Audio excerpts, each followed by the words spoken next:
أعوذ بالله من الشيطان الرجيم بسم الله الرحمن الرحيم السلام عليكم ورحمة الله وبركاته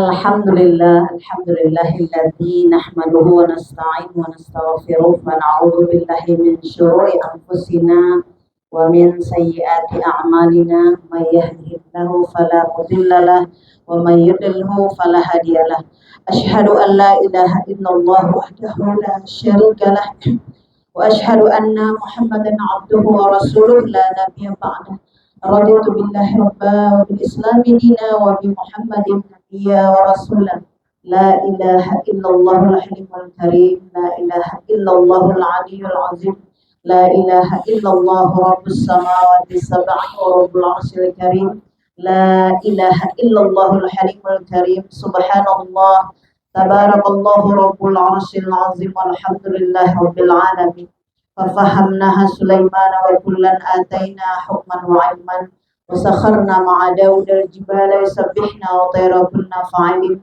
يا حي يا قيوم يا رب موسى وهارون ويا رب محمد صلى الله عليه وسلم اللهم ارزقنا الفهم والحكمة والعقل برحمتك يا أرحم الراحمين يا مجيب السائلين اللهم نور قلبي بنور هدايتك نبينا محمد صلى الله عليه وسلم كما نورت الأرض بنور شمسك أبدا أبدا أبدا برحمتك يا أرحم الراحمين يا مجيب السائلين.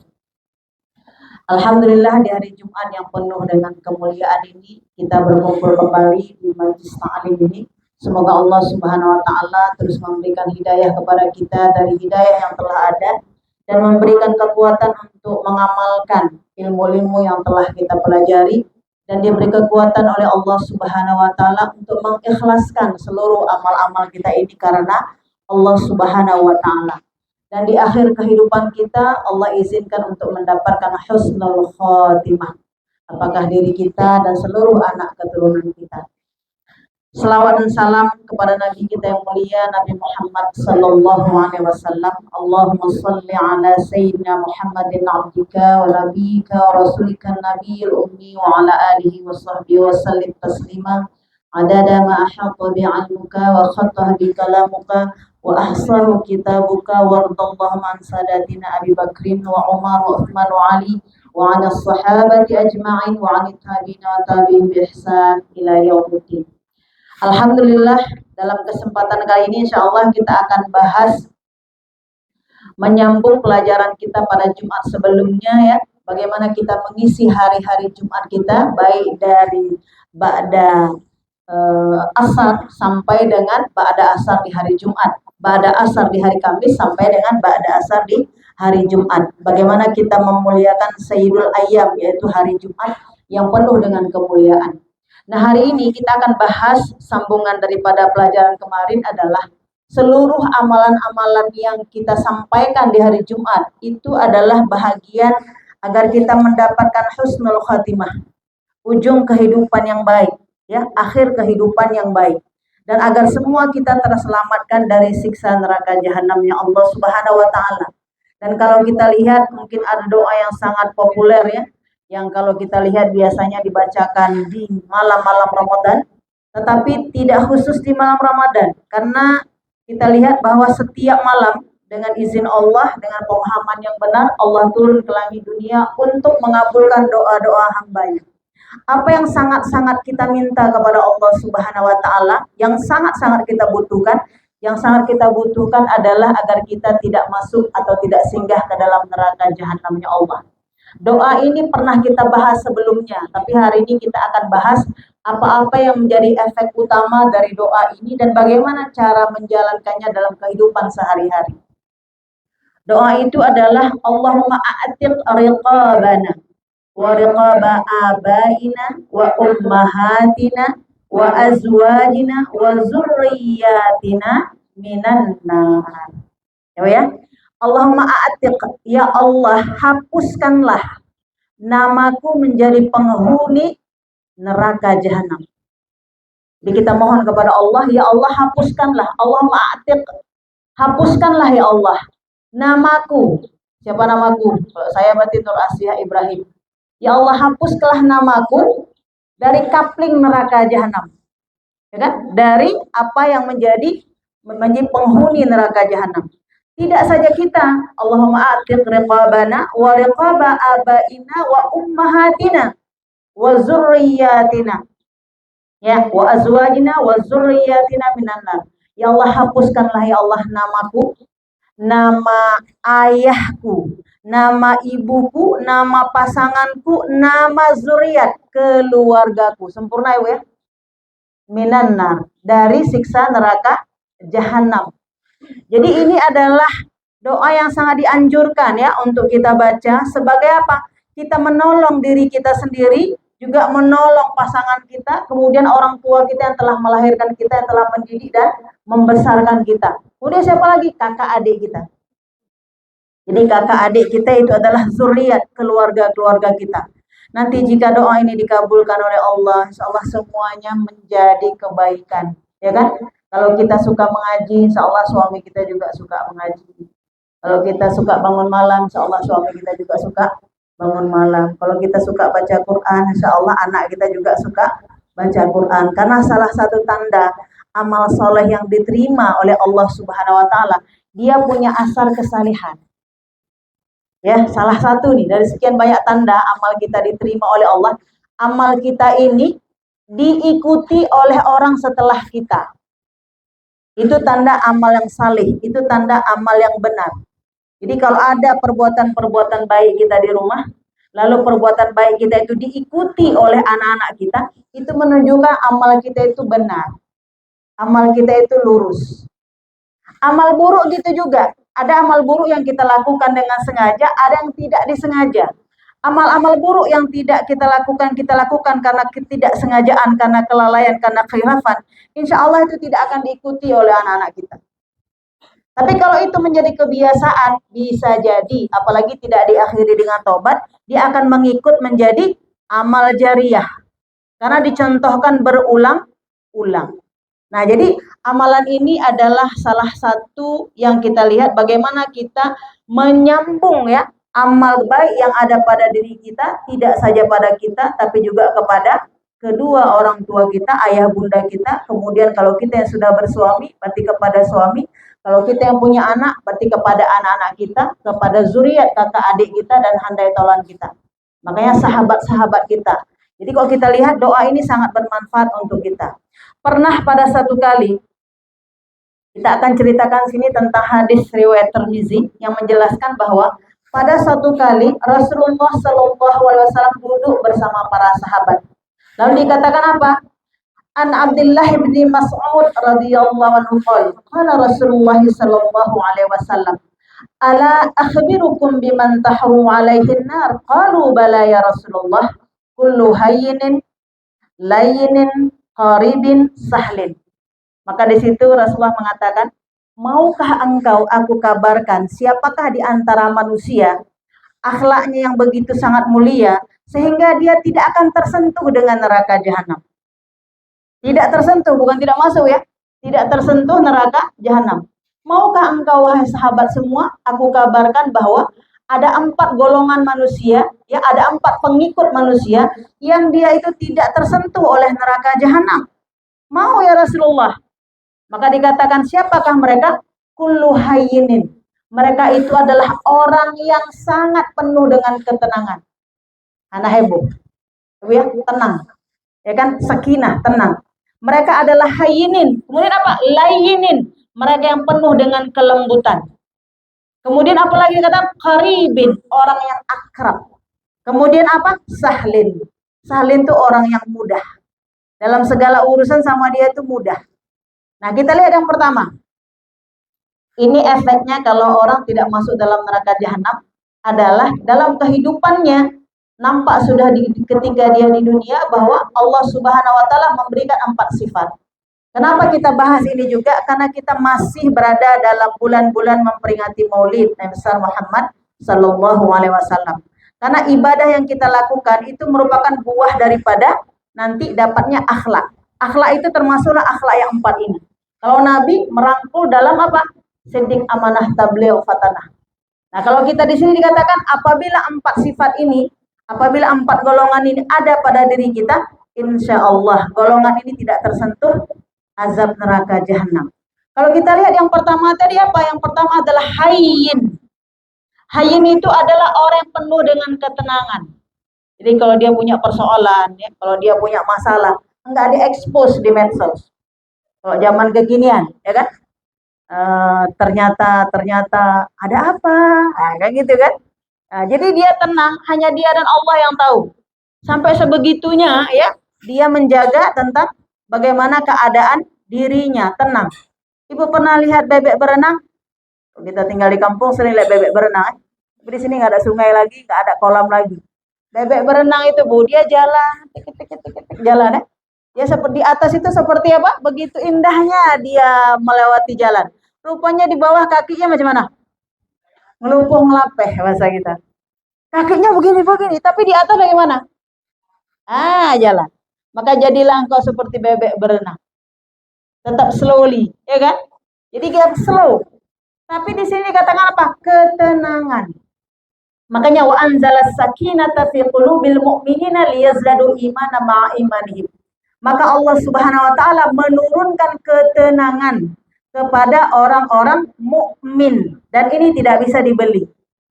Karena buah daripada amalan-amalan yang kita sampaikan kemarin itu buahnya memang ketenangan. Nah, makanya ketenangan ini apakah dia diberikan nikmat oleh Allah Subhanahu wa taala, maka dia sangat bersyukur kepada Allah. Apakah ketika dia menghadapi ujian-ujian dalam kehidupan, maka dia akan melewatinya dengan sangat sabarnya. Ya kan? Ini tenang. Jadi tidak kerasa kerusuk kita, tidak apa? Tidak galau. Karena galau itu apa? Galau itu sama dengan seperti panik. Pernah Ibu panik, Bu? Kalau dibilang panik seperti kita ngurus anak kecil, ketika dia mencret atau demam atau terjatuh, mamanya bingung kan? Apa yang harus dikerjakan? Saking bingungnya mau ambil kunci Honda atau kunci mobil, diambilnya sendok di belakang. Saking panik nggak tahu berpikir apa, gitu ya. Nah itu contoh misalnya yang sederhana kita katakan. Arti orang panik atau galau adalah tidak tahu berbuat apa. Padahal dalam Islam sudah digariskan apa yang harus kita lakukan dalam keadaan senang atau dalam keadaan susah. Jadi penuh dengan ketenangan. Dan Allah katakan, aku turunkan kepada orang mukmin itu ketenangan dan bertambah imannya dari iman yang telah ada. Ini menunjukkan ketergantungan kita kepada Allah. Dan ilmu ini telah kita bahas sebelumnya tentang ilmu tawakal. Allah telah memberi takaran-takaran rezeki kepada kita. Allah telah memberi takaran-takaran sesuai dengan kehendak Allah kepada kita. Ada yang diberikan langsung, ada yang bertahap, ada yang diberikan setengah dulu. Nanti baru diberikan sepenuhnya lagi. Seperti itu. Nah, dari kita apa yang dapat kita rasakan ini kita mengetahui. Ketika Allah berikan kepada kita, ini baik bagi kita. Ketika masih ditahan, itu pun baik bagi kita. Ketika belum diberi, itu pun baik bagi kita. Makanya kita pastikan bahwa Allah itu adalah zat yang maha baik. Kapan Allah mau kasih, suka-sukanya Allah. Tapi kita mohon tetap kepada Allah, selamatkanlah kami ya Allah. Kan gitu kan? Jauhkan kami dari segala macam kemusyrikan dan kekufuran, dari setiap ujian dan cobaan yang datang. Nah, apabila seseorang ada pada dirinya jiwa ketenangan, maka insya Allah dia tidak akan tersentuh pada neraka jahanam. Yang kedua dikatakan apa? Yang kedua adalah layin. Layin itu adalah seseorang yang penuh dengan kelembutan. Lembut hatinya, lembut tutur katanya, tidak kasar, tidak mencela, tidak mencerca, tidak menghina. Maka dalam Islam, apapun yang terjadi pada diri kita selalu diawali dengan zikir-zikir yang diajarkan dalam Islam. Kemarin ada seorang sahabat bertanya, itu saja, kalau misalnya kita melihat sesuatu, di mana posisi subhanallah dan masya Allah kita buat? Kita sebutkan. Nah, misalnya begini Bu, kalau ini keadaannya rapi sekali, teman datang tepat waktunya, maka kita katakan masya Allah. Kayak gitu ya. Sesuatu yang luar biasa, masya Allah. Hujan-hujan penuh datang, masya Allah. Nah, gitu. Itu cocoknya ucapannya. Tapi kalau misalnya belum satu pun yang datang, subhanallah. Subhanallah itu. Jangan kalau satu pun belum orang datang, kita bilang, masya Allah. Berarti doa kita, janganlah datang. Ini kan sama-sama zikir kan? Sama-sama zikir. Tapi kita bilang, Subhanallah. Udah jam 3:05. Baru 1, 2, 3. Tapi kita tidak bilang begitu. Tapi kita hanya mengatakan Subhanallah. Ya kan? Maha suci Allah. Belum datang orang pun baik bagi kami. Belum datang orang juga baik bagi kita. Doa kita belum diterima. Subhanallah. Maha suci Engkau ya Allah. Jauhkan aku dari kekufuran, dari doa yang belum Engkau berikan. Gitu ya, cara mukmin.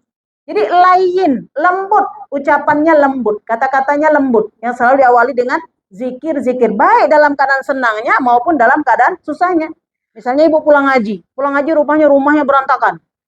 Piringnya di mana ya, kursinya di mana, rupanya ada anak kecil kita di rumah, maka kita bilang apa? La haula wala quwata illa billah. Enggak ada dayaku, ada upayaku selain aku bergantung kepadamu ya Allah. Ya kan? Jangan, kenapa? Enggak. La haula wala.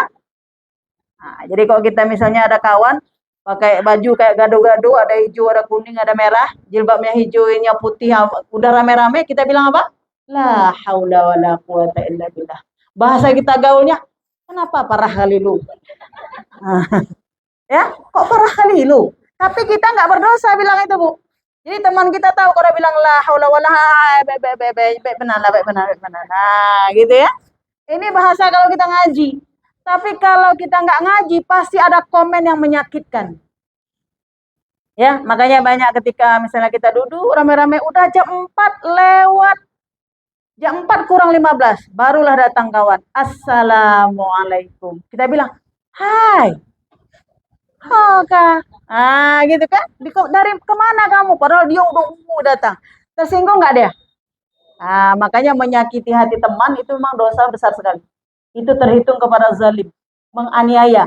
Dia sudah dengan segala macetnya, dengan segala keadaannya datang, kita bilang, hai ho, mau kemana? Kami udah mau pulang nih. Ah, tambah begitu kan?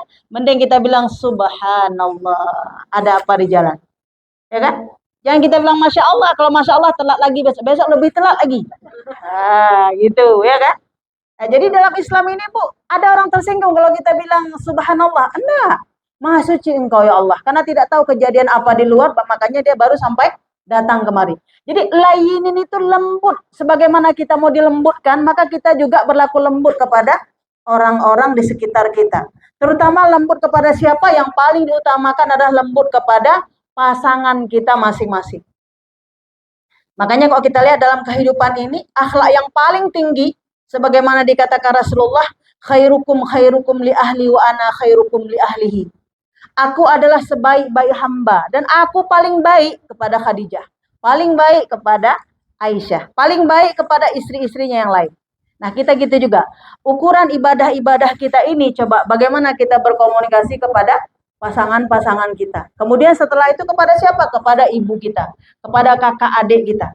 Maka dikatakan jika engkau ingin mengetahui siapa dirimu, cobalah tanya kepada pasangannya. Karena itu terkait dengan akhlak yang 24 jam kita hidup bersamanya. Lain.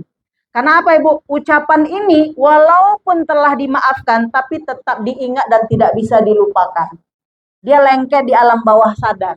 Makanya ketika seorang ibu mendidik anaknya dengan kasar, maka kekasaran itu akan muncul ke permukaan bersama waktu ketika anak itu bisa bergerak. Ya kan? Ketika anak itu bisa bergerak, dia akan memfotokopi bagaimana kekasaran itu dilakukan oleh kedua orang tuanya dan dia akan berlanjut terus. Makanya apabila ada pada diri seseorang kelembutan, kasih sayang, itu adalah anugerah yang paling besar yang Allah berikan kepada seorang ibu atau seorang hamba. Makanya kita pun sampai intonasi kita wala taqul lahum uf. Jangan engkau katakan ah. Bahkan ah itu janganlah sampai kalbunmu juga mengatakan ah.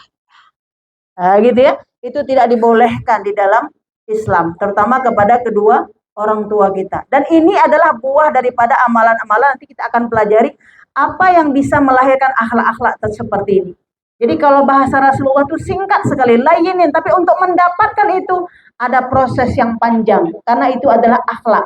Pengulangan ibadah yang berkali-kali baru dapat hasil seperti itu. Layinin, penuh dengan kelembutan, ya, tidak kasar, kemudian selalu mengagungkan, ya, selalu mengagungkan, membesarkan kebesaran Allah Subhanahu wa taala, karena Allah itu adalah punya sifat yang namanya latif. Allah adalah zat yang maha lembut, maka kita mencontoh sifat Allah. Walaupun kita tidak selembut Allah, tapi sifat itu minimal ada pada diri kita. Nah, kemudian yang berikutnya adalah qarib. Qarib itu akrab. Jadi kalau orang sekarang bilang apa? Humble. Ya kan? Akrab itu adalah dekat. Akrab itu adalah orang-orang yang ramah. Kalau bahasa Aceh mungkin remeh. Ya kan, rumeh. Nah, kalau bahasa Aceh itu rumeh. Akrab itu adalah jika diajak bicara, jika diajak ngomong, respon. Kalau istilah anak sekarang, lawan daripada itu cuek. Assalamualaikum, waalaikumsalam. Anaknya, dari mana Bu? Dari Kampung Pinang. Nggak ada sambutan, nggak ada kehangatan.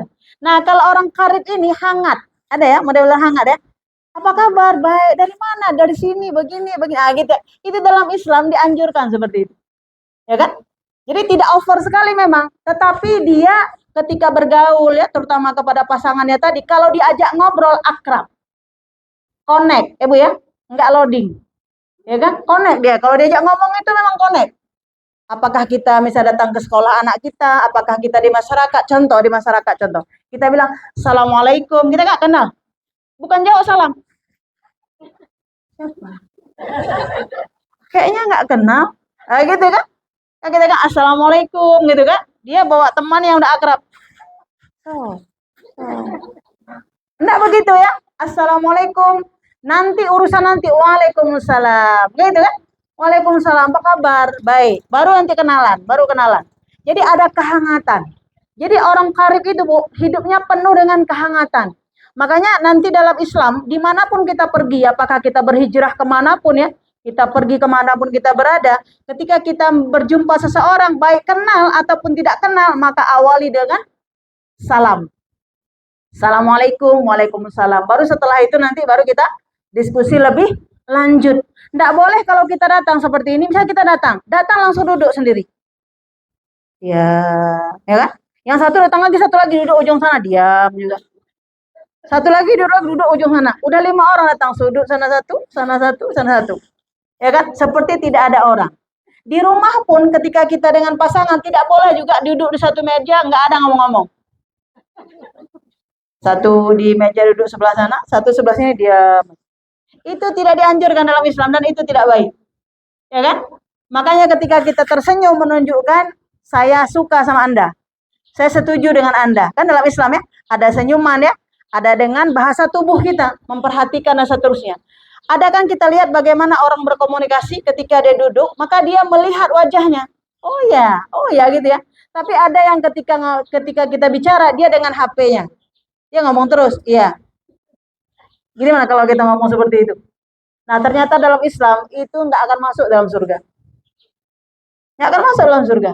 Makanya ketika ada orang Assalamualaikum, kita jawab Waalaikumsalam, kita meninggalkan sesaat pekerjaan-pekerjaan kita. Ya kan? Maka kita sambut dulu panggilan salamnya. Setelah itu baru kita respon yang lain lagi. Maka dalam Islam disebut dengan qarib adalah orang yang ramah. Orang yang ramah, orang yang hangat, orang yang bisa berkomunikasi. Apakah dengan orang yang lebih tua darinya atau orang yang lebih kecil darinya? Lebih kecil, anak kecil. Makanya coba lihat orang-orang yang ramah itu ketika berhadapan dengan anak kecil, dia seperti kekanak-kanakan ya. Dia udah makan apa belum? Ya kan? Walaupun dia seorang pejabat, walaupun dia seorang tua, walaupun dia seorang tokoh, walaupun dia seorang ulama, tapi ketika berjumpa dengan anak-anak, Assalamualaikum, beda pun salamnya. Assalamualaikum, ya kan? Apa kabar? Ya kan? Udah malam, udah ini. Kok bisa tiba-tiba begitu? Itu akhlak. Jadi jangan anak kecil, Assalamualaikum warahmatullahi wabarakatuh. Anak kecil pasti lari. Ya kan? Ini nggak dibuat-buat Ibu, karena itu akhlak dengan spontan. Bahkan Rasulullah dalam hidupnya sampai membawa cemilan-cemilan kecil, halwa, manisan-manisan kecil masuk ke dalam tasnya. Ada di tas Ibu. Permen-permen, coklat-coklat kecil. Kalau kita pergi kemana-mana, itu kalau kita misalnya udah tua-tua kayak saya nih, udah ada cucu, kita kan ingat cucu kita sendiri. Dalam tas kita tuh kita siapkan permen atau makanan-makanan kecil yang barang 2-3 biji, masukkan. Ketika nanti jumpa sama anak-anak, kita bilang cia. Nih. Ya kan? Makanya ketika anak kecil akan tahu, saya mau pergi ke rumah bunda, di rumah bunda ada makanan enak. Ya Bu ya? Itu mempertaut kalbunya. Dan itu dari sifat kecil itu tanda seorang tidak disentuh dengan neraka jahanam. Kan jauh sekali ya?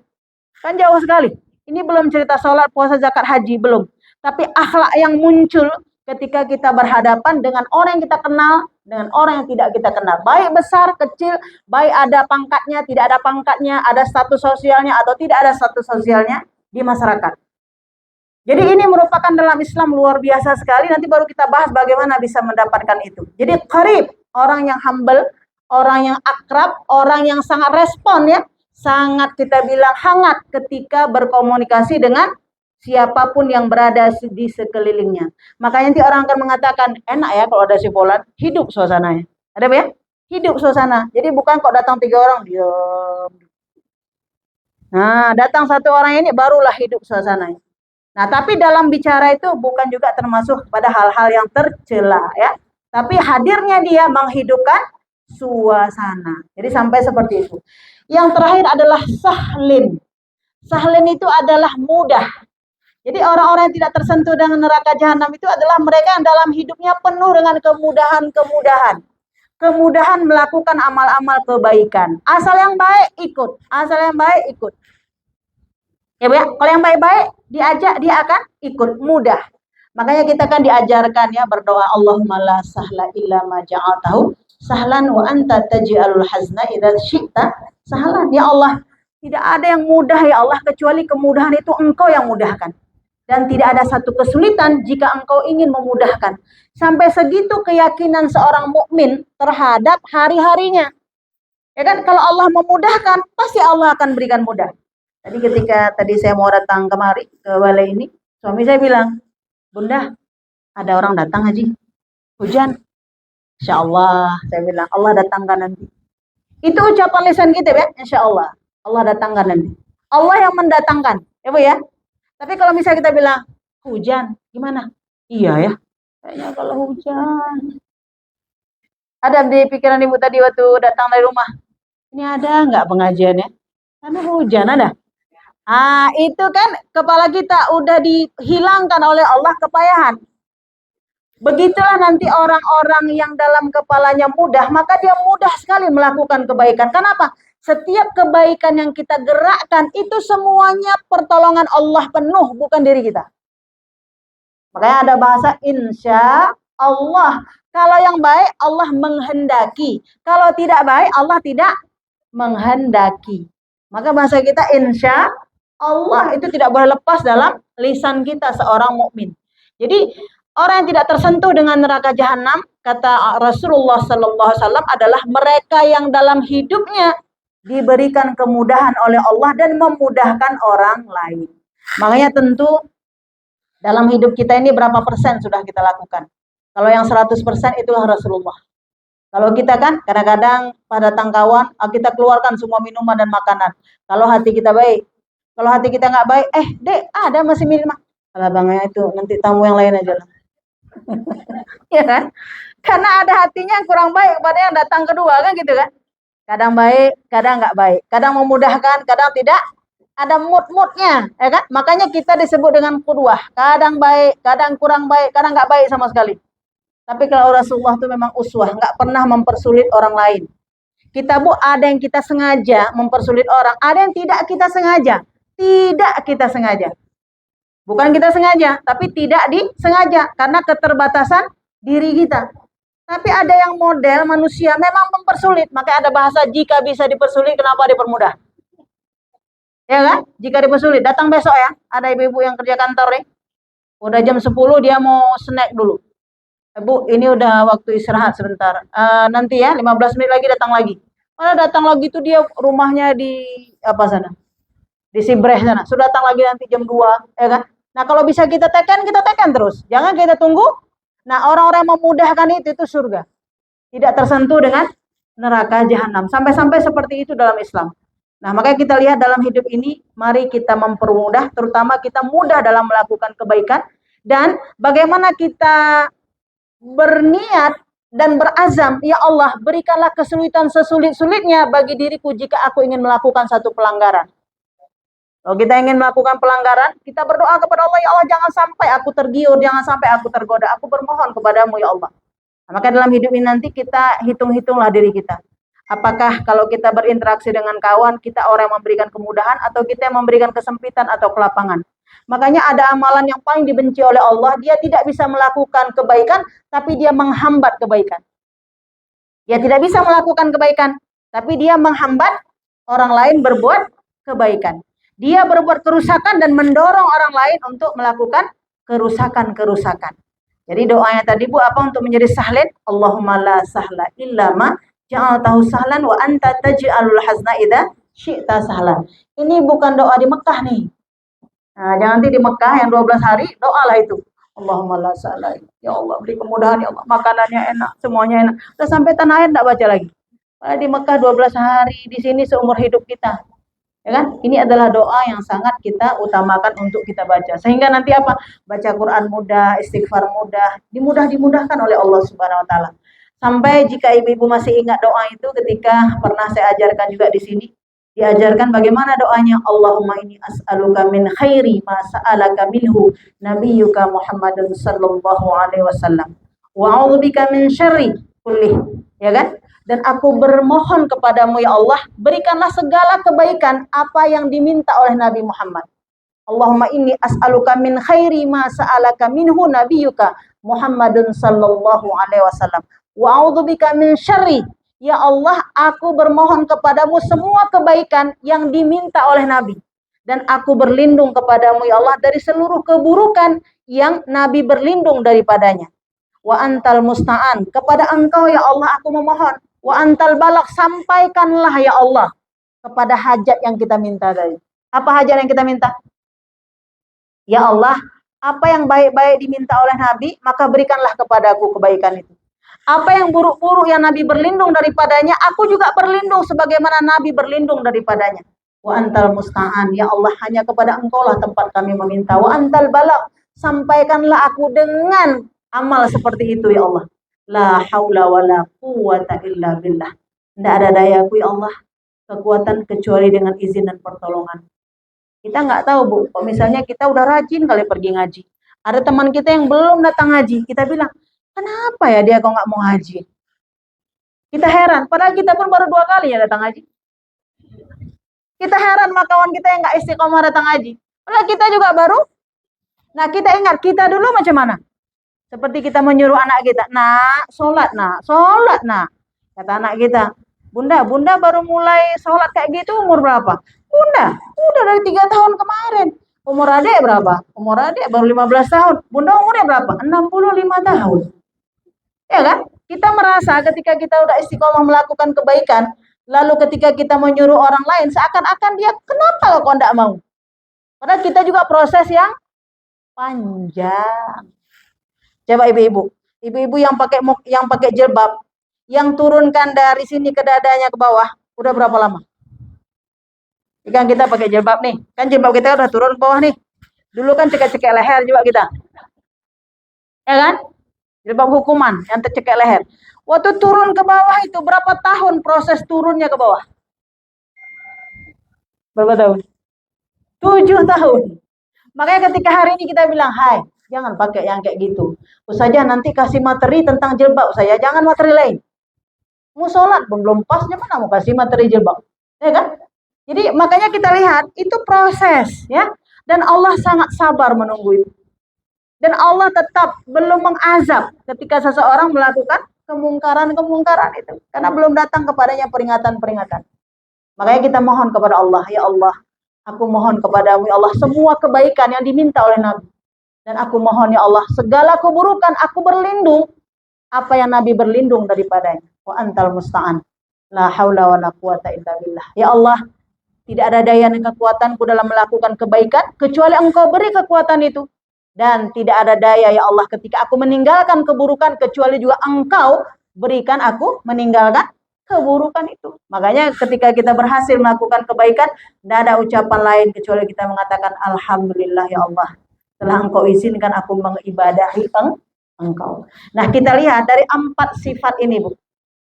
4 golongan ini, hayyin, orang yang penuh dengan ketenangan. Kemudian yang kedua, layyin, orang yang penuh dengan lemah lembut, tidak berlaku kasar, tidak berkata kasar, tidak mencela. Kemudian qarib, orang yang hangat, ketika diajak bicara ya, hangat untuk menerima semua kebaikan-kebaikan ini. Kemudian yang keempat adalah mereka yang sahlin, mereka yang mudah melakukan amal kebaikan. Empat ini adalah kata Rasulullah tidak akan disinggahkan Allah dalam neraka jahanam. Tentunya pembahasan ini sangat panjang. Apa amalan-amalan yang harus kita lakukan untuk dapat menjadi tipe-tipe orang seperti ini? Maka disebutkan bahwa yang pertama sekali harus kita lakukan adalah taubatan nasuha. Ya, taubatan nasuha. Makanya kalau kita buka di surah At-Tahrim ayat 8, A'udzubillahi minasyaitonirrajim. Bismillahirrahmanirrahim. Ya ayyuhalladzina amanu tubu ilallahi taubatan nasuha. Wahai orang-orang yang beriman, maka hendaklah engkau bertobat dengan tobat sebetul-betul tobat, itu taubatan nasuha. Apa itu? Apabila terjadi satu kesalahan, apabila terjadi satu keburukan yang kita lakukan, perbuatan maksiat, dikatakan apa? Orang zalim itu adalah orang melakukan maksiat. Zalim yang tertinggi itu adalah syirkun, menduakan Allah Subhanahu wa taala. Kemudian di bawah itu lagi adalah orang yang melakukan maksiat, pelanggaran-pelanggaran dalam Islam. Tidak menjaga matanya, tidak menjaga pendengarannya, tidak menjaga hatinya, tidak menjaga kakinya ya. Dan itu kan masih kita lakukan. Maka tidak ada jalan lain untuk menghindari itu kecuali taubah. Itu kembali kepada Allah Subhanahu wa taala. Jadi bukan didiskusikan. Kayak gini, Bu. Kita ini kan marah ya, marah. Ketika kita marah, kenapa ya saya kok marah? Bukan didiskusikan. Saya kenapa ya Bu kok bisa cepat kali marah gitu kan? Itu bukan didiskusikan. Ambil air wudhu, Allahu Akbar, sholat. Ambil air wudhu, kemudian setelah itu kita baca Quran. Nggak usah banyak kali diskusi. Tubu ilallahi taubatan nasuha. Ya, kembali kepada Allah. Macam mana kembali kepada Allah? Kalau dikatakan kembalilah kepada ibumu, maka kita pulang kampung kan. Ya, kalau kembalilah kepada Allah, maka macam mana berjumpa dengan Allah?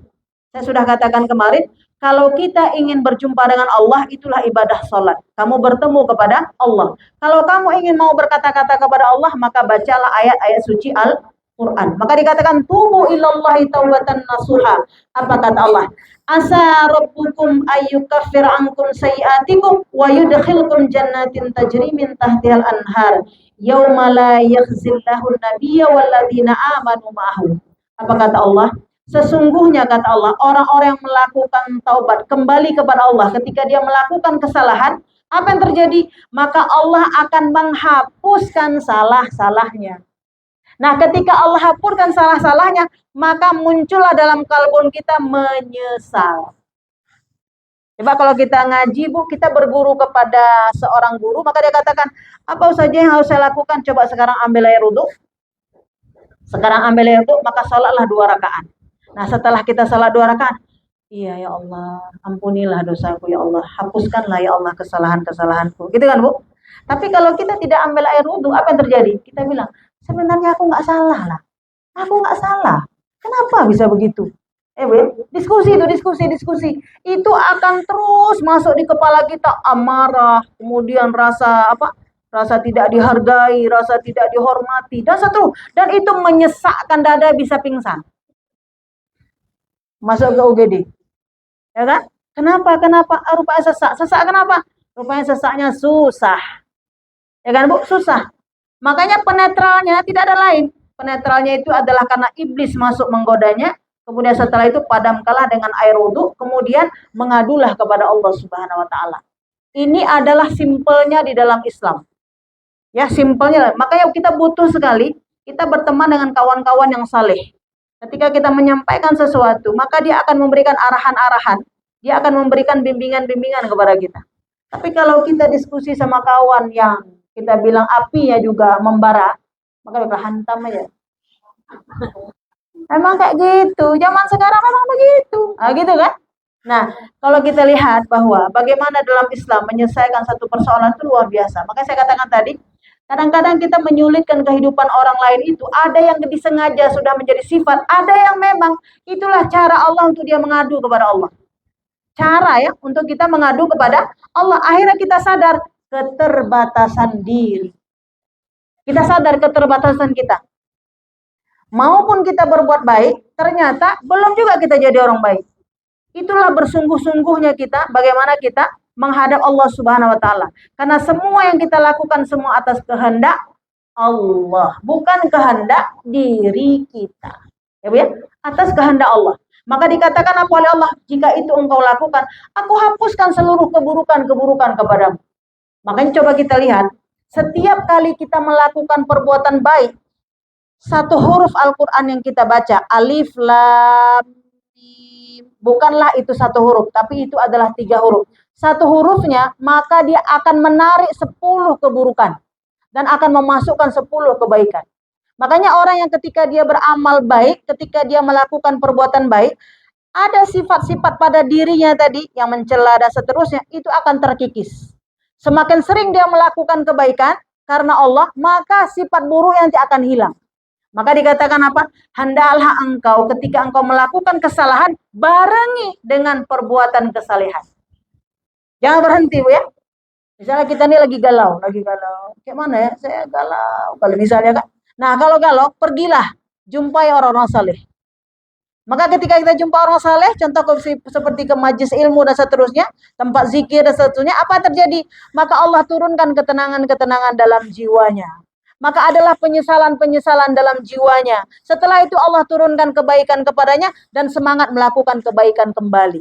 Maka keburukan tadi akan terputus. Tapi kalau dia berdiam diri, apa yang terjadi?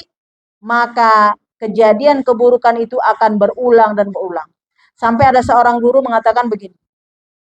Andaikan matamu tak sengaja melihat sesuatu yang tidak baik, apakah seksual, apakah pornografi di HP kita segala macam, apa yang harus engkau lakukan? Cepatlah engkau mandi tobat dan sholat tobat 2 rakaat. Tapi kira-kira bagi kita yang seorang guru, misalnya apa guru SMP, guru SMA, ya, ada anak-anak yang lihat HP. Lalu ketika lihat HP mungkin dia lihat pornografi seperti sekarang, porno aksi segala macam. Apa yang dilakukan oleh seorang guru? Kalau gurunya nggak mengaji, maka diambil HP-nya, bisa dihempaskan HP. Anaknya marah apa enggak? Tapi kalau guru yang bilang, sudah nak, namanya kita juga manusia, usia kamu juga masih muda, tidak ada orang tidak melakukan kesalahan. Ini bukan kebaikan ya nak, ini satu kesalahan. Karena belum waktunya kamu melihat itu. Sekarang, coba pergi ke kamar kecil, kemudian kamu ambil wudhu, coba kamu sholat di sini. Istighfar, sholat di sini, sholat 2 rakaat, ya kan? Istighfar, astagfirullah, astagfirullah, mohon ampun kepada Allah. Coba ketika anak itu melakukan, setelah itu menghadap ibu kembali. Kira-kira kalau guru buat kayak gini sama anak itu, apa yang terjadi? Ya kan? Anak itu merasa disayang kan? Anak itu merasa disayang, tapi kalau sesudah dilihat bahwa anak itu melihat itu semua, apa yang terjadi? Setelah itu HP-nya diambil, kemudian dipanggil orang tuanya, dia dipermalukan lagi. Kira-kira apa yang terjadi? Anak itu akan benci kepada guru. Ya, akan benci kepada guru. Dan kita pun dalam mendidik anak kita juga begitu. Ketika kita mengetahui, ya kan? Makanya apa? Kadang-kadang perintah yang kita sampaikan kepada anak tidak mengikuti lingkungan kita, tidak mendukung. Nak, jangan lihat yang porno-porno ya, nak. Nah, gitu kan? Apa kata mamanya? Jangan lihat, nak ya. Iya, Bunda. Jangan lihat. Tapi HP dibeli. Ya kan? Tapi ngaji nggak diajarkan. Dan dia sendiri, apa yang dia lihat? Kenapa lingkungannya tidak mendukung? Karena ada bendanya di situ. Maka apa harus kita tanamkan kepada anak adalah pertaubatan kembali kepada Allah. Bahwa Allah adalah zat yang maha melihat. Maka kata Allah apa? Di sini jelas sekali ayat ini. Surah At-Tahrim ini. Maka Allah akan menghapuskan keburukanmu. Keburukan apa, Bu? Kesalahan yang dia buat tadi dihapuskan oleh Allah. Nanti dia akan benci dengan keburukan itu. Maka ketika dia sholat 2 rakaat, kemudian mohon ampun kepada Allah, astagfirullah, ya Allah, aku mohon ampun ya Allah. Apa bisa saja? Inilah yang dilakukan Rasulullah ketika menghadapi orang-orang yang bertaubat. Maka dikatakan, taubatlah, kembalilah engkau kepada Allah. Ya Rasulullah, bagaimana cara kembali kepada Allah? Apabila engkau melihat sesuatu yang tidak diperkenankan, maka hendaklah engkau mandi taubat, setelah itu ambillah air wudhu. Setelah engkau ambil air wudhu, salat taubat 2 rakaat. Sengaja aku salat taubat 2 rakaat karena Allah Ta'ala. Terserah kita baca apa, ya kan? Apakah kita baca Al-Fatihah, setelah itu baca kuliah, baca kulhu, ya, terserah. 2 rakaat, setelah itu beristighfar kepada Allah. Ya Allah, aku mohon ampun. Apa kata Allah? Maka Allah Subhanahu wa Ta'ala akan menghapuskan keburukan-keburukan yang dia lakukan tadi. Artinya itu akan terputus dengan izin Allah. Ya, terputus dengan izin. Tapi kalau kita buat ancaman-ancaman, nih kalau kamu buat lagi bayar 10.000, bayar 100.000, ya kan, denda segala macam, itu tidak membawa kepada ruh, ya, tidak membawa kepada ruh. Maka dalam Islam dikatakan apa? Sesungguhnya kata Allah, setelah itu dilakukan, maka engkau akan masuk ke dalam satu kebahagiaan. Karena itu adalah kepayahan. Karena ketika seorang melakukan perbuatan dosa, yang ada adalah kepayahan-kepayahannya. Apa kata Allah? Di yaumil akhir, Allah tidak akan pernah menghinakan para nabi dan orang-orang beriman. Nah, apabila ini kita ikuti, maka kita akan bersama nabi dan bersama orang-orang beriman. Kalau kita lihat, Bu, ya. Orang-orang beriman tuh kebiasaannya apa? Misalnya Ibu pergilah tempat orang beriman. Assalamualaikum. Waalaikumsalam. Kira-kira dia sedang apa? Iya kan? Bisa jadi berzikir, bisa jadi menyapu. Perbuatan-perbuatan baik yang dilakukan. Itu tanda orang baik kan? Kalau kita pergi tempat orang jahat, dia lagi ngapain? Ngedugem mungkin. Ya kan? Karena itu perbuatan maksiat. Makanya waktu kita lihat, oh, begitu kan? Nah, maka dikatakan dalam ayat ini apa? Sesungguhnya kata Allah, orang Allah tidak akan menghinakan orang yang mengikuti Nabi. Jadi sebenarnya kita, apakah metode pendidikan, ya, apakah dalam keseharian, dalam pergaulan, apa yang harus aku lakukan? Coba searching, cari di kitab-kitab. Kalau Nabi galau, apa yang dilakukan Nabi? Maka dikatakan dalam surah Al-Muzammil, qumil laila illa qalila. Asbabun nuzul ayat itu, Ibu, itu surah Al-Muzammil hebat sekali. Rasulullah ketika berdakwah, susah kali nih orang kafir Quraisy. Luar biasa batatnya. Luar biasa membangkangnya, gitu kan? Nabi susah. Maka diambillah kain, kalau kita sekarang kain selimut, maka Rasulullah tidur.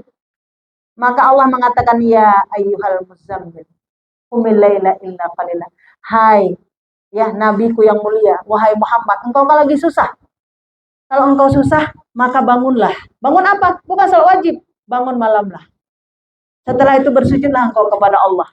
Ya kan? Kemudian bukalah Al-Qur'an. Maka itulah yang diberikan Allah kepada Rasulullah. Maka Rasulullah ketika ayat itu ada, sejak ayat itu ada, Rasulullah nggak pernah lagi meninggalkan salat malam.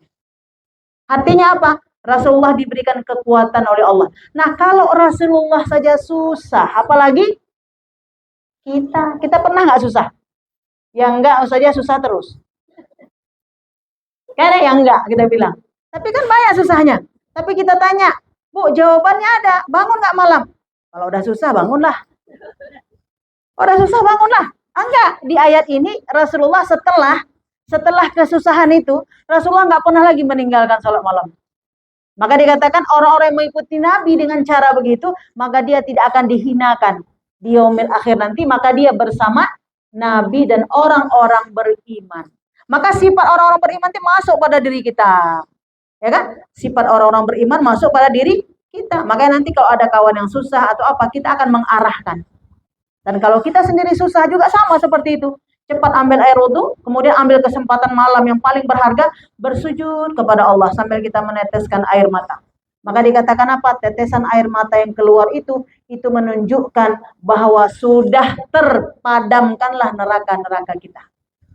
Jadi kalau ada air mata kita yang jatuh, Ibu, astagfirullah ya Allah, aku salah, aku khilaf, aku mohon ampun ya Allah, putuskanlah seluruh kemaksiatan pada diriku. Kita mohon kepada Allah. Makanya Allahumma gfirli wa tub alayya innaka antat tawwabul ghafurur rahim. Aku mohon ampun ya Allah, aku bertobat ya Allah. Aku mohon ampun ya Allah, aku bertobat ya Allah. Dan hanya Engkaulah ya Allah tempat aku kembali. Dan Engkau ya Allah maha luas ampunanmu, maka ampunilah diriku. Maka kata Allah, aku terima, aku akan hapuskan, aku akan ampuni. Apa ciri khasnya? Berhentilah dia dari kemaksiatannya. Berhenti Bu dari kemaksiatannya. Makanya cara paling efektif itu menghentikan kemaksiatan adalah taubatan nasuha. Melakukan amal solih. Tapi kalau tidak ada amal solihnya, kita bilang, pakailah jilbab. Sama kawan tadi. Tapi nggak ada salatnya, nggak ada ngajinya, nggak ada taklimnya.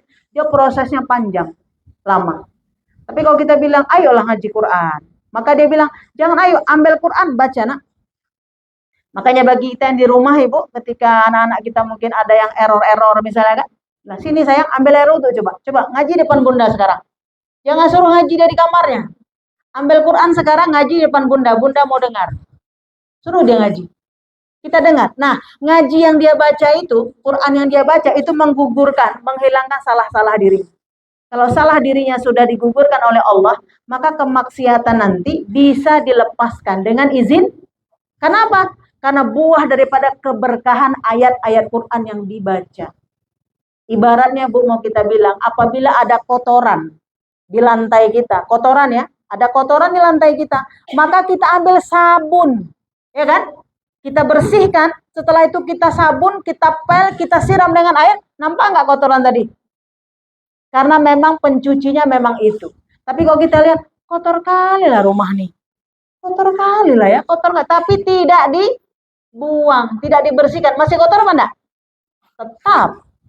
Makanya amal buruk itu bukan didiskusikan, langsung action langsung.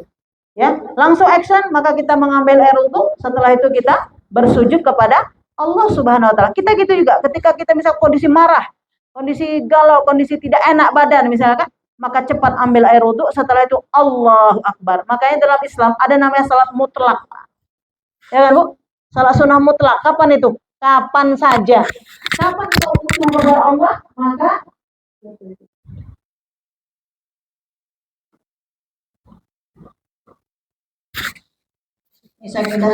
jatuh.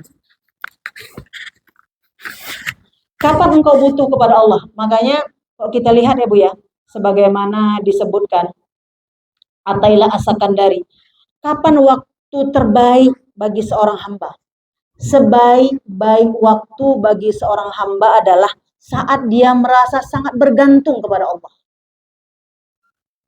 Jadi bukan pada maghrib, pada isya, pada zuhur, ya kan? Kapan waktu terbaik seorang hamba? Sebaik-baik waktu seorang hamba adalah ketika dia bersangatan, tergantung, sangat bergantung kepada Allah. Kita bilang, ya Allah, jika engkau nggak tolong, ya Allah, entah apa jadinya diriku. Ya Allah, berikanlah, curahkanlah rahmat, ampunanmu, pertolonganmu kepadaku, ya Allah. Aku butuh pertolongan. Ketika kita butuh sekali kepada Allah, di saat itulah waktu terbaik kita. Ya, waktu terbaik kita. Makanya bahasa kita, la haula wala quwata illa billah. Engkaulah tempat aku bergantung. Engkaulah tempat aku bermohon, ya Allah. Makanya kita lihat, Bu, ketika Islam pertama sekali diterima, itu adalah yang masuk ke dalam Islam itu, kalau kita lihat contoh seperti Bilal. Ya kan? Yang sangat butuh kan? Orang yang serba kekurangan. Kalau yang penguasa-penguasa belum masuk Islam, kenapa? Dia makanannya ada, ya kan? Kekuasaannya ada, jabatannya ada, ya kan? Minuman araknya ada. Dia nggak butuh. Kenapa? Nggak nampak, itu belum ada. Belum ada, surga neraka tuh nggak nampak sama dia. Nah, tetapi yang sangat butuh itu siapa? Contoh seperti Bilal. Dia seorang budak. Dia sangat butuh sekali. Makanya datang hujah-hujah, cepat dia menerima. Nah, tapi perkembangan Islam dengan masuk Islamnya Bilal itu belum begitu merebak. Tapi ketika Umar bin Khattab masuk ke dalam Islam, ya kan? Barulah Islam itu merebak dengan sangat cepat. Karena Umar itu punya kekuasaan. Ya kan? Punya kekuatan. Maka dalam Islam ini kalau kita lihat, kalau mamanya udah saleh, kalau mamanya kan penguasa di rumah tuh. Kalau mamanya udah saleh, kalau ayahnya udah saleh, kalau kepala sekolahnya udah saleh, kalau gubernurnya udah saleh, insya Allah ngikut sekali tarik semuanya. Mari kawan-kawan, mari kita gunakan power kita. Power kita tentunya adalah sebagai seorang ibu. Ya kan? Power kita seorang ibu. Kalau ada salah anak kita, jangan direpetin. Kalau ada salah anak kita, duduk kamu, sini. Mama mau kasih tahu. Mama dulu 20 tahun nggak pernah kayak gitu. Nggak usah. Nggak usah andalkan kita. Ya kan? Mamanya macam mana? Mamanya bangun tengah malam, Allahu Akbar. Hari-hari Jumat, ya Allah, dengan izinmu ya Allah, aku berinfak, aku bersedekah atas nama ya Allah anakku. Semoga semakin saleh, semakin baik ya Allah. Ya Allah, aku berikan ini atas, kita beramallah kita dengan amal kita. Itu lebih fokus, Ibu. Itu dengan kekuasaan kita. Kenapa? Karena kita telah melahirkannya, kita telah mengandungnya, ya, kita telah menyusuinya. Maka seluruh doa-doa kita ini sangat diijabah oleh Allah. Apalagi kita doa untuk pasangan kita. Itu luar biasa. Seorang istri yang mendoakan suaminya itu sangat makbul, luar biasa. Dan seorang, kita katakan suami yang mendoakan istrinya juga sangat luar biasa makbul. Tapi siapa orang-orang itu? Kalau di hatinya ada marah, mau mendoakan? Marah kali dia sama suaminya. Ya Allah, berilah kebaikan pada suami. Kemana lah mau? Makanya pernah ada seorang ibu ya, dia bilang begini, suami itu jangan dikasih baju bagus-bagus. Nanti kalau kasih baju bagus, atau jangan doakan dia dapat pangkat, dapat ini. Kalau didoakan, nanti bukan sama kita lagi, dia harus sama orang lain. Dalam Islam tidak seperti itu. Ya Allah, kumpulkanlah kami bersama di dunia ini, dan kumpulkanlah kami juga di surga bersama Nabi-Mu yang mulia dan bisa menatap zat-Mu ya Allah. Sempurna kita doakan. Ya kan, Bu? Nah, ketika hati kita jiwa pemaaf, maka kesalahan-kesalahan yang ada di rumah tangga, kesalahan-kesalahan dalam persahabatan itu cepat tergugah kembali. Dan sahabat semua, apabila kita pernah disakiti, apabila kita pernah merasa marah, maka ketahuilah, orang pun pernah kita buat kayak begitu juga. Tapi kita nggak tahu. Ya kan? Itu teguran-teguran diri. Apabila kita pernah merasa sangat sedih sekali, sangat sangat luar biasa marahnya dan seterusnya, itu jangan terus salahkan orang lain, tapi sebenarnya kita pun pernah melakukan itu dalam konteks yang lain. Makanya kembalilah kepada Allah, tubu ilallah taubatan nasuha, dan ternyata kesalahan itu membuat kita mendekat kepada Allah. Dan apa kata Allah? Sesungguhnya orang-orang seperti itu akan diberikan kepingan-kepingan cahaya oleh Allah, baik dari kirinya, baik dari kanannya, baik dari depannya. Itulah sambungan surat Tahrim, Ibu, yang terakhir. Rabbana atmim lana nurana waghfir lana innallaha ala kulli syai'in qadir. Hebat sekali itu. Ya Allah, sempurnakanlah ya Allah cahaya kebaikan itu untuk kami ya Allah. Memang berat kali rasanya melupakannya. Berat sekali rasanya memaafkannya. Tapi ya Allah, aku mohon ya Allah, dengan kuasa-Mu berilah kemudahan bagiku untuk mentaatimu. Bisa kan, Bu? Kita berdoa kepada Allah seperti itu. Maka apa kata Allah? Sangat kuasa Allah membuat kamu menjadi lebih baik, lebih baik, lebih baik. Jadi tidak ada satupun apa yang Allah ciptakan kepada kita ini membuat kita buruk. Semuanya tetap menjadi baik. Tapi apa? Engkau kembali kepada Allah Subhanahu wa Ta'ala. Nah, tentunya ini menjadi berat, tidak mudah apabila kita tidak berguru. Ya, apabila kita tidak belajar. Tapi kalau kita belajar, nanti Allah akan berikan kemudahan-kemudahan untuk mentaati perintah Allah. Nah, kemudian yang berikutnya apa? Taubat itu bisa dengan sholat, bisa juga dengan istighfar. Makanya arti istighfar itu adalah islah. Faqultu astaghfiru rabbakum innahu kana ghaffara. Maka orang-orang yang beristighfar itu, maka Allah Subhanahu wa Ta'ala akan memberikan islah, perbaikan-perbaikan. Allah lah yang akan memperbaikinya. Nanti bagaimana Allah memberikan perbaikan kepada dirinya? Digerakkan kalbunya mencintai kebaikan dan menolak keburukan itu. Kita pun heran, kok aku udah suka kali ini bangun malam. Kok aku udah suka ngaji, kok aku gitu kan? Nanti kita juga heran pada diri kita. Karena tidak ada kuasa kita pada diri kita kecuali Allah memberikan izin. Tidak ada kuasa kita. Ya, yang memberi izin semua yang kita gerakkan ini adalah Allah Subhanahu wa Ta'ala. Nah, terkait dengan itu, Bu, coba buka di surah Az-Zariyat.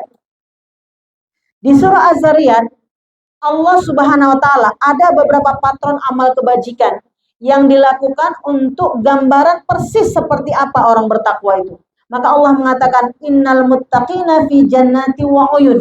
Sesungguhnya kata Allah, orang-orang bertakwa, orang yang mendekatkan, qarib tadi ya, orang yang qarib, ya, orang yang dekat dengan Allah Subhanahu wa Ta'ala, orang yang takwa itu adalah fi jannati wa uyun.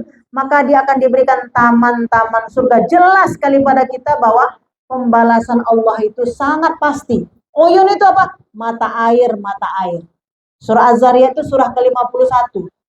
Surah ke-51 ayat 15, 16, 17, 18. Ini patronnya orang bertakwa. Maka dikatakan bahwa orang-orang bertakwa itu yang mendekat kepada Allah, qarib tadi, mendekat, ya kan, melakukan amal-amal soleh, apa yang terjadi? Dia diberikan taman-taman surga oleh Allah. Nah, taman surga di dunia apa, Bu? Taman surga di dunia itulah majelis ilmu. Makanya kalau kita balikkan dengan pemahaman yang benar, apabila manusia sering datang ke majelis ilmu, maka dia udah punya taman surga, udah PO duluan nanti di akhirat. Ada yang PO kan? Jadi kalau misalnya kita, Bu, saya hari ini masak pliu, Bu, saya 2 porsi, saya 3 porsi. Nah, kita Senin, Selasa, Rabu, Kamis, Jumat, Ada jadwal-jadwal kita ke majlis taklim, ya kan? Maka kita udah PO duluan itu, taman surga di akhirat. Tapi kalau tidak ada di dunia ini kita datang ke taman surga dunia, nggak usah harap dapat taman surga akhirat. Karena dia jisim, Ibu. Dia akan berganti. Ini dunianya, ini akhiratnya. Ini dunianya, ini akhiratnya. Kayak tadi, bagaimana kita membahagiakan orang, maka disitulah nanti Allah akan membahagiakan kita. Bukan manusia itu, tapi Allah membahagiakan kita. Bagaimana kita mudahkan orang, maka Allah akan mudahkan kita. Makanya kalau kita mempersulit orang, kita minta ampun sama Allah. Supaya kita tidak dipersulit nanti di yaumil akhir. Karena barang siapa yang memudahkan seorang mukmin, seperti dia memudahkan seluruh manusia yang ada di bumi ini. Barang siapa yang menyulitkan satu mukmin, berarti dia seperti menyulitkan. Macam mana itu bisa terputus? Astagfirullah, engkau lah yang tahu ya Allah. Engkau lah yang maha tahu apa yang kulakukan ya Allah. Aku mohon ampun ya Rabb. Jadi nggak mesti kita bilang sama kawan kita, aku nggak kayak gitu, aku nggak seperti, nggak butuh itu, nggak butuh. Kita pengakuan kita kepada Allah, ya kan? Pengakuan kita kepada Allah Subhanahu Wa Taala. Ya Allah, aku mohon ampun dari segala macam keadaan yang terjadi pada diriku. Aku mohon ampun ya Allah, dan keluarkanlah aku dari segala keburukan yang terjadi. Nah, kita mohon kepada Allah. Tapi nanti ada amalannya, ya kan? Makanya apa dikatakan Bu? Mata air. Uyun itu mata air, mata air. Apa mata air? Kita walaupun ada persoalan tetap semangat dan hidup. Bukan mati rasa atau putus asa. Kan ada ya putus asa. Bu nggak keluar. Ya Allah, bergerak pun nggak bisa lagi. Lemoh. Ada kan? Nggak semangat. Makan nggak mau, minum nggak mau, tidur nggak mau. Jadi ngapain? Duduk aja. Zikir pun nggak. Ada orang lewat. Assalamualaikum. Nggak jawab pun. Kenapa Bu? Asanya putus. Bukan putus asa. Asa itu apa? Harapan. Kalau aku jawab pun nggak ada guna juga. Nah, kalau aku pergi nggak ada manfaat juga. Ya, kalau aku makan nggak ada juga, nggak rasa enak. Makanya ngapain makan? Makan aja. Badanmu butuh makan, mulut, perasaanmu tak butuh, tapi badan kita. Makanya orang sakit kenapa disuruh makan? Hai, walaupun nggak ada rasa, telan aja. Kenapa? Kita rasa kita enggak mau makan, tapi badan kita makanlah. Aku butuh makan, gitu kan? Nah, tapi kita karena marahnya enggak mau kita makan. Nah, tapi kalau kita udah mengerti ilmunya, makan aja. Enak enggak enak, makan aja. Supaya apa? Biar sehat. Ya kan Bu? Tapi kalau kita sehat, kita makan, memang kita menikmati ya makanan itu. Ya, contoh seperti itu. Maka dikatakan bahwa uyun itu adalah mata air, mata air. Maka orang-orang bertakwa itu akan mendapatkan taman-taman surga dan mata air surga. Mata air di dunia apa? Tetap hidup. Tetap berjalan. Jadi kalau dia seorang guru tetap ngajar. Kalaupun dia bete-bete ngajar juga. Ngajar juga. Kalau kita ke kebun, orang petani, ada masalah apa tetap juga pergi ke kebun. Jangan gara-gara ada masalah, berkelahi sama istrinya, enggak pergi ke kebun. Ya kan Bu, akhirnya tidak ada penghasilannya, kayak gitu kan? Tetap bergerak. Nah, itu yang pertama. Kemudian dikatakan apa? Kanu qalilan minal laili ma yahjaun. Nah, ini cirinya. Ini ciri yang berikutnya. Apa ciri yang berikutnya? Saya katakan tadi surah Al-Muzammil. Tapi ini pengkhususan lagi. Maka dikatakan orang-orang bertakwa itu, kata Allah, sedikit sekali tidur malamnya. Tidur malamnya sedikit aja. Ya kan? Banyaknya ngapain? Itulah yang tadi, qumil laila illa qalila. Jadi dia itu kalau malam sedikit aja tidurnya. Makanya dia tidak melewati malam yang panjang itu di tempat tidurnya. Ini dikatakan oleh Allah di dalam Al-Quran, di dalam surah Az-Zariyat. Apa kata Allah? Wabil asharihum yastaghfirun. Maka setelah itu ashar. Maka antara, kalau kita bilang dalam Islam itu kurang lebih 50 ayat. Kalau Rasulullah membaca ayat, maka disitulah dia beristighfar kepada Allah Subhanahu Wa Taala. Subhanallah bihamdi, subhanallahil azim, astaghfirullah. Maka dia beristighfar kepada Allah Subhanahu Wa Taala. Apa dikatakan di sini Bu? Wa fi amwalim haqqun lis-sa'ili wal marhum. Maka kata Allah Subhanahu Wa Taala, maka mereka-mereka ini akan diberikan kebaikan-kebaikan yang besar oleh Allah Subhanahu Wa Taala dari semua kebaikan-kebaikannya. Nah, kalau kita lihat di ayat ini, pada ayat 15 tadi, akhizina ma atahum rabbuhum, maka Allah sendirilah yang akan memberikan kebaikan itu kepadanya. Ya, pada ayat 15 tadi, maka Allah sendirilah yang akan memberikan kebaikan itu kepada, tidak melalui perantara orang lain. Nah, makanya kita lihat buah daripada sedikit daripada malam yang kita gunakan untuk tidur lalu bermohon kepada Allah, inilah yang berbuah menjadi akhlak. Karena apa dikatakan oleh para mufassir? Orang-orang yang apabila pada malam harinya digunakan untuk bangun pada malam hari dengan penuh keteguhan, itulah yang akan melahirkan akhlakul karimah. Itulah melahirkan akhlak yang mulia. Kenapa? Karena dia mengangkat takbir untuk keteguhan jiwanya. Bukan hanya mengharapkan ampunan dari Allah, tapi keteguhan jiwanya agar Allah memberikan kekuatan kepada dirinya. Maka kata Allah, karena engkau lakukan penuh dengan keteguhan jiwa, aku sendiri akan membalas kepadamu tidak melalui perantara orang lain. Makanya kita bermohon kepada Allah, Allahumma hdini li ahsani akhlaq, fa innahu la yahdi li ahsaniha illa anta, wasrif anni sayyi'aha illa anta. Ya Allah, anugerahkanlah kepadaku, ya Allah, hidayah akhlak yang mulia, dan aku bermohon kepadamu, ya Allah, dijauhkan dari semua akhlak-akhlak tercela. Kita bermohon kepada Allah. Nah, kemudian amalan apa lagi yang harus kita lakukan untuk membuat 4 amalan tadi yang hayyin, layyin, qarib, dan sahal tadi, sahlin, adalah memperbanyak ucapan tasbih. Subhanallah, walhamdulillah, wala ilaha illallah, wallahu akbar. Ucapan ini lebih baik dari seisi langit dan bumi. Makanya pelajaran-pelajaran kita sebelumnya, apabila seseorang ingin tidurnya, itu dirapel sekali, Bu, ya. Kalau kita habis sholat kan, subhanallah, subhanallah, subhanallah. Alhamdulillah, alhamdulillah, alhamdulillah. Allahu akbar, Allahu akbar, la ilaha illallah. Tapi ketika kita mau tidur, itu dirapel sekali. Subhanallah, walhamdulillah, wa la ilaha illallah, wallahu akbar, wa la hawla wa la quwata illa billah. Berapa kali kita ucapkan? 100 kali. Nah, yang terus-menerus kita lakukan ini yang melahirkan keteguhan jiwa. Akhirnya apa, Bu? Nanti dia berbuah. Seperti Ibu nanam bunga.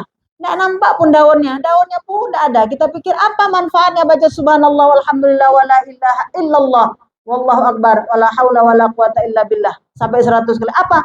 Nanti kita bersama waktu sehari, 2 hari, 3 hari. Oh, rupanya tuh kita siram dengan subhanallah itu. Oh, nampak daunnya dikit. Oh, nampak daunnya lagi. Oh, tumbuh lagi. Akhirnya bunga kita itu penuh dengan daun, setelah itu barulah berbunga, barulah berbuah, ya kan? Dia proses. Makanya amal itu dia akan menjadi berbuah ketika istiqomah. Tapi kalau sesekali nampak. Sesekali aja, sesekali siram. Kapan kita ingat siram? Kita tengok tempat orang kenapa rindang kali, Bu. Bu, kok bagus kalau kok gede kali bunganya. Iya, Bu, saya pagi sore saya siram. Ibu, oh, kadang-kadang lah, kadang-kadang seminggu ada lah barang sekali. Nah, kita punya lagi nih merengki, ya, batangnya nggak bagus, ya kan?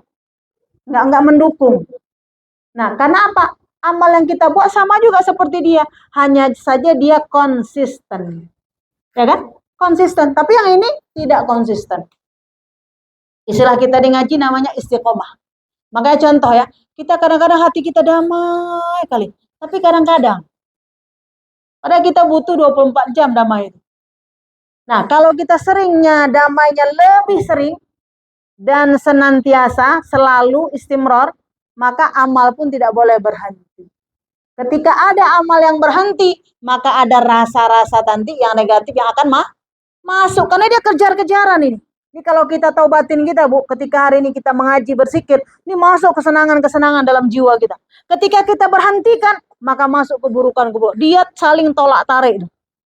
Ketika kita ngaji, masuklah kebaikan. Ketika kita enggak ngaji, maka akan masuk keburukan-keburukan. Makanya ada rasa kita, kayaknya hari ini saya malas sekali lah. Kayaknya hari ini kurang enak kali. Gitu kan, Bu? Ada rasa-rasa itu. Coba tengok, mana yang absen, mana amalan yang absen. Kalau amalannya ada absen, otomatis masuk dia. Begitu sangat cepat. Kapan kita berhenti beramal? Ketika nafas kita berhenti. Ya kan?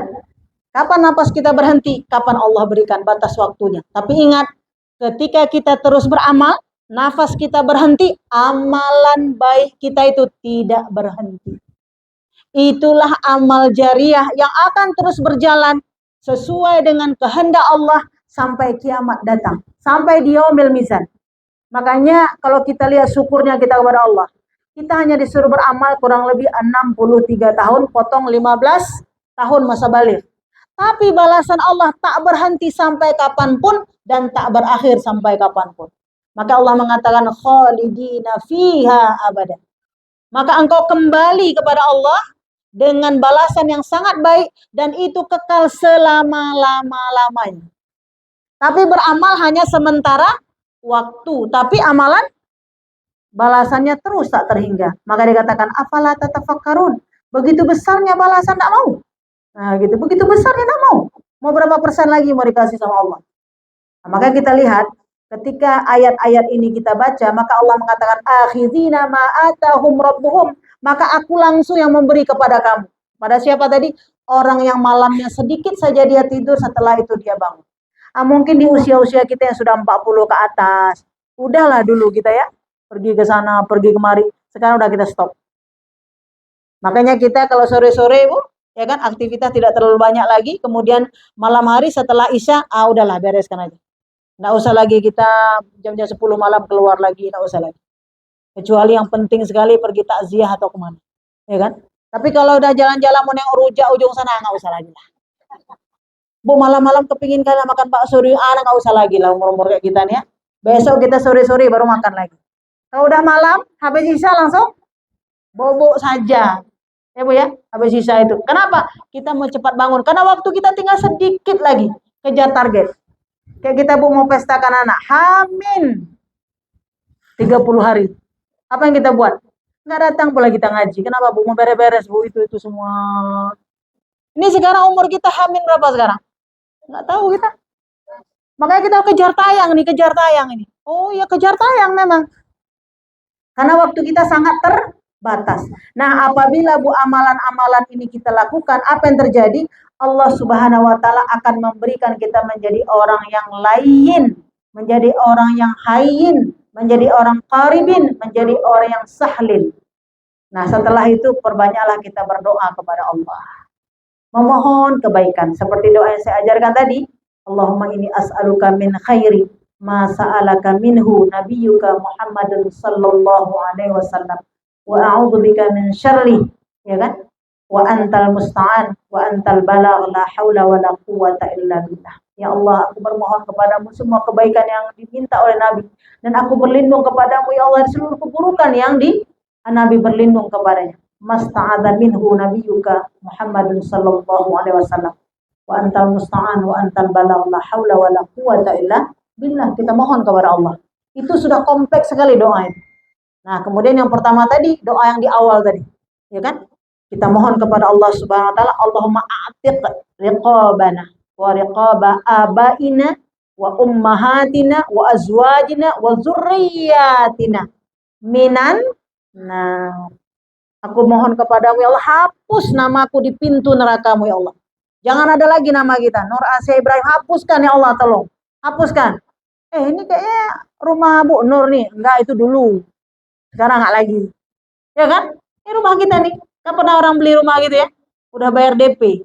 DP neraka udah bayar, terkecak-kecak aja lu, enggak mau pergi ke Masjid Taklim. Udah ada DP kita tuh. DP neraka. Rupanya kita bertobat kepada Allah. Dihapus itu. Bukan Bu, udah dibeli sama orang lain. Enggak ada lagi. Itulah Allahumma a'tiq. Ya Allah, hapus nama kami di pintu-pintu neraka. Jangan aku saja ya Allah, kepada pasanganku, ya kan, kepada ayah ibuku, kepada adik kakakku, kepada teman-teman kami. Kita Bu, kalau kawan-kawan kita udah terhapus dari nama dari pintu neraka itu, kita pun berkawan enak. Kalau kita ajak kawan, kita buat ini boleh, kita ngaji sama-sama jam 2. Jangan jam 2, setengah 2 lah. Kalau jam 2 kita ajak ngaji, dia bilang jangan jam 2, setengah 2. Kita seminggu sekali duduk boleh, tiap hari boleh saja. Nggak sanggup juga kita tiap hari kan. Nah, seperti itu. Jadi responnya cepat. Makanya kita, kalau kita sendiri kadang-kadang tidak sempurna. Tapi kalau kita ramai bersama-sama menegakkan agama ini, maka itu luar biasa. Dan kita tahu kawan-kawan semua, pahala yang paling besar nanti adalah ketika engkau berhasil menyatukan umat untuk amar ma'ruf nahi munkar. Bukan pribadi. Kalau pribadi salat zuhur, asar, maghrib, isya kita. Ya kan? ibadah haji kita, ibadah umroh kita, itu kita pribadi. Tapi kalau ibadah yang untuk menegakkan agama Allah ini, itu memang ibadah bersama. Memang ibadah bersama. Akhirnya apa? Lau anna anzal qura amanu lattaqau lafatahna alaihim barakatin minas sama'i wal ardh. Apabila seluruh penduduk negeri sudah sama-sama berbuat baik, sama-sama bertakwa, maka Allah limpahkan, apa limpah itu? Dibuat seperti banjir bah, dilimpahkan kebaikan-kebaikan pada negeri itu. Ini Bu, andaikan orang di dalam kubur itu bisa bicara, dia berterima kasih sama kita. Kenapa? Di sini dibacakan ayat-ayat Allah. Ya kan? Di sini kita mengaji untuk tunduk kepada Allah, tapi dia nggak bisa ngomong lagi. Tapi dia nggak bisa bicara lagi. Bumi-bumi yang kita pijak ini semuanya bersyukur kepada Allah karena kenapa? Rahmat dan karunia Allah Subhanahu wa taala, ketaatan dilakukan. Nah, Ibu sekalian sangat saya muliakan, mari kita amalkan doa-doa ini dan tentunya kita ajarkan kepada anak-anak kita. Allahumma a'tiq riqabana wa riqaba abaina wa ummahatina ya wa azwajina wa zurriyyatina minan nar. Sehingga dengan itu insyaallah Allah Subhanahu wa taala berikan kita akhlak yang sangat mulia, yaitu akhlak hayyin, kemudian layyin, kemudian qarib, kemudian sahlin. Dan mudah-mudahan kita dan seluruh keturunan kita digolongkan kepada 4 golongan ini yang tidak singgah dalam neraka jahanam ya Allah. Subhanakallahumma wa bihamdika asyhadu an la ilaha illa anta astaghfiruka wa atubu ilaik. Assalamualaikum warahmatullahi wabarakatuh.